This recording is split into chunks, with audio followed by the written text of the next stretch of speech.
Have you kept her? I asked my husband of 6 years who had just found his mate. No. He yelled, as if insulted. Then reject her, I said with dead coldness.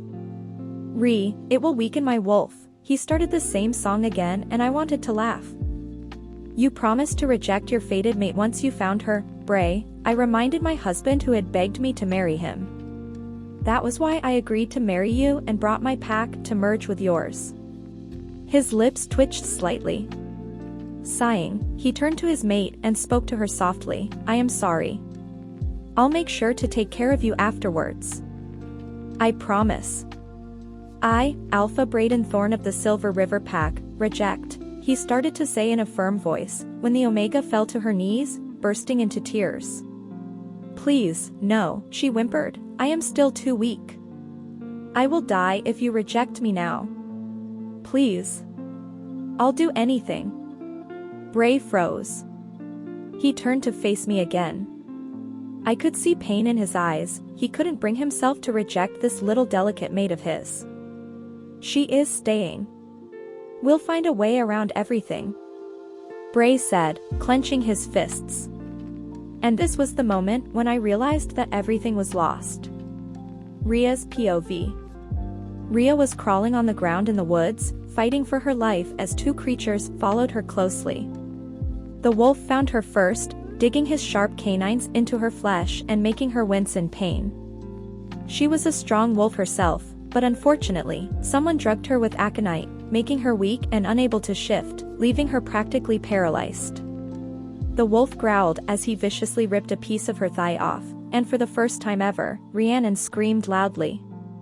You can shout all you want, the girl who stepped forward taunted. No one is going to hear you here and now. Rhea recognized that voice at once. Her tormentor was none other than her husband's true mate, Roxanne. You? Rhea panted, struggling to sit up. Why are you doing this? You've already taken everything from me. My husband, my position as Luna, my pack. The wolf growled at her, and she tried to recognize him, but it was too dark, and she was too weak. The only feature she noticed was that the werewolf was brown, yet there were so many brown wolves in the world that this information did not help. I have my reasons, Roxy retorted, rubbing her round belly, and I don't have to explain them to you. Not anymore.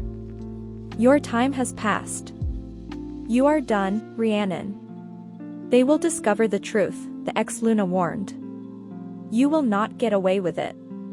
Resounding laughter was her response as Roxy kneeled next to her and grabbed a fistful of her hair.